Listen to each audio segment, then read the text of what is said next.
इकाई 2.2 आदिकाल। अब इसके प्रैक्टिस क्वेश्चंस हैं। क्वेश्चन नंबर 1, भल्ला हुआ जू मारिया महीणी महारा कंतु लजेस टू बंसई जय भाग्या घरु अंतु का तात्पर्य क्या है? इसका तात्पर्य क्या है? हे बहना, अच्छा हुआ जो मेरा कंत मारा गया। ये सही है, ये है इसका मतलब। और हे बहन, युद्ध में अपने पति के मारे जाने से मैं खुश हूँ क्योंकि सखियों के बीच लज्जा से बच गई। तो इस लाइन का मतलब ही यही है कि हे बहना, अच्छा हुआ जो मेरा कंत मारा गया, क्योंकि युद्ध में पति के मारे जाने से वो खुश है क्योंकि सखियों के बीच उसको लज्जा से बच गई। तो केवल ए एंड डी इसका सही मीनिंग है। क्वेश्चन नंबर 2, देवगिरी को जीतकर दिल्ली आने के बाद चामुंड राय दाहिम ने पृथ्वीराज को किस बात के लिए प्रेरित किया? आंसर है रेवा तट पर मृग्या के लिए, मतलब हिरण का शिकार करने के लिए। देवगिरी को जीतकर दिल्ली आने के बाद चामुंड राय दाहिम ने पृथ्वीराज को मृग्या के लिए प्रेरित किया था। क्वेश्चन नंबर 3, गौरी सुंदर पातली केसर काले रंग 11 देवर छोड़ के चली जेठ के संग। इस पहेली का सही उत्तर क्या है? अरहर। ठीक है, अरहर की एक दाल होती है। गोरी सुंदर पातली केसर काले रंग 11 देवर छोड़ के चली जेठ के संग। तो इस पहेली का आंसर है अरहर। ठीक है। क्वेश्चन नंबर 4, विद्यापति की पदावली में वर्णित मुख्य विषय क्या है? विद्यापति की पदावली में मेन सब्जेक्ट क्या आता है? तो मेन सब्जेक्ट जो उसके अंदर आता है, एक आता है व्यय संधि और दूसरा आता है अनमेल विवाह। विद्यापति की पदावली में व्यय संधि है और अनमेल विवाह इसका मुख्य विषय है। ठीक।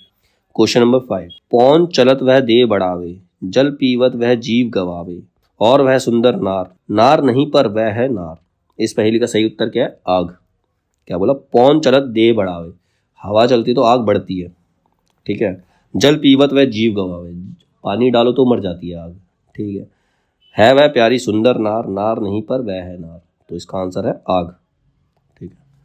क्वेश्चन नंबर 6, रेवा तट समय में वर्णित गजनी नरेश की मुक्ति से संबंधित कौन सी बातें सही हैं?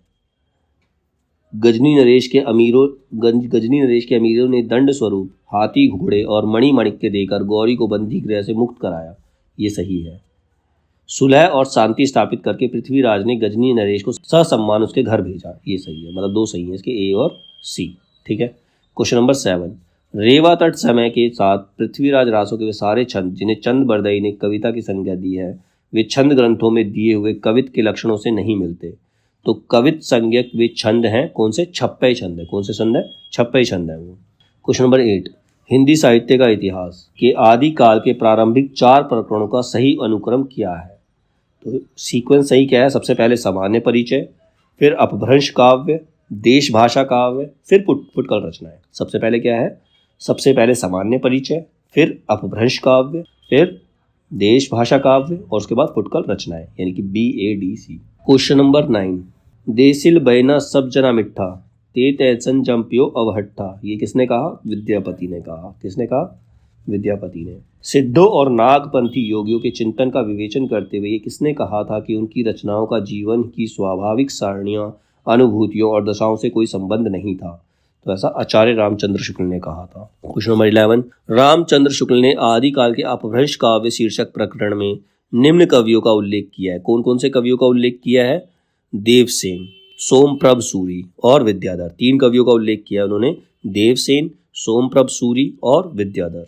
ठीक है। क्वेश्चन नंबर 12, परिशोर तन दगमम अग जुहा सुरतांत अब ही मत विचार ये लरन मरन परवान। पृथ्वीराज रासों में ये किस पात्र का कथन है? ये कथन है पृथ्वीराज चौहान का। ठीक है।